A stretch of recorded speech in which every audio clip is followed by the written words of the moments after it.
Hello everyone, welcome to our channel spark of hope. ఈరోజు మనం దేవుడిచ్చిన వరాన్ని వద్దనుకున్న ఒక భక్తుడి గురించి మాట్లాడుకుందాం. ఒక మనిషి ఎంతో మంచివాడు, కానీ అతనికి అన్ని కష్టాలు, సమస్యలు, జీతం సరిపోదు, ఇంట్లో ఎవరికో ఒకరికి ఏదో ఒక రోగం, అప్పులు తిప్పలు. ప్రతిరోజు పూజలు చేస్తాడు. దేవుడంటే భయము, భక్తి, అయినా తన సమస్యలు తొలగిపోవు.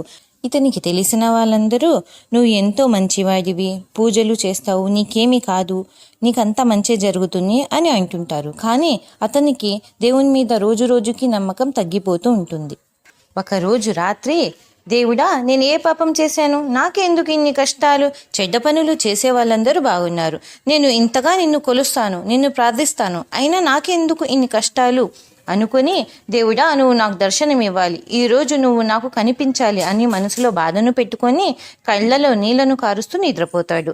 ఆ రోజు నిజంగానే అద్భుతం జరుగుతుంది. కొద్దిసేపటికి దేవుడు కళ్ళలోకి వచ్చి, ఇది కాలచక్రం నాయనా, కష్టాలు సుఖాలు వస్తూ ఉంటాయి పోతూ ఉంటాయి అంటాడు.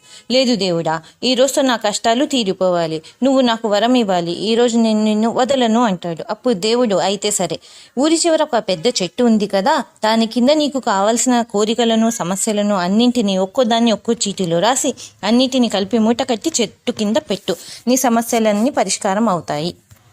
అప్పుడు ఆ వ్యక్తి మనసులో, ఆహా, నా భక్తికి దేవుడిచ్చిన వరం, నా సమస్యలకు పరిష్కారం దొరికింది అని అనుకుంటూ, సరే ఇప్పుడే వెళ్తాను అంటాడు.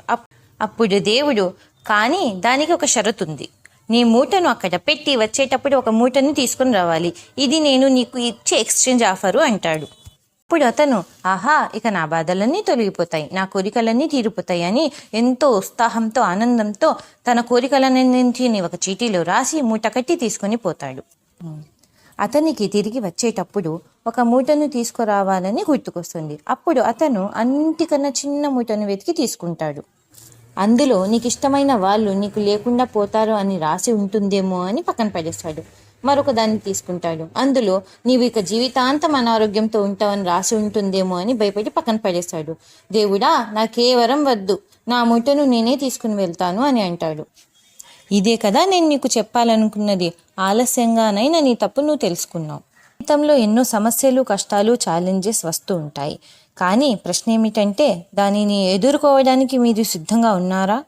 ఫైనల్గా నేను చెప్పాలనుకున్నది ఏమిటంటే, దేవుని మీద నమ్మకంతో, మీ వాళ్ళ సహకారంతో, మీ స్నేహితుల సపోర్ట్తో నువ్వు అనుకున్నది సాధించి చూపించు. నీ జీవితంలో సమస్య అనే పదానికి చోటే ఇవ్వకు.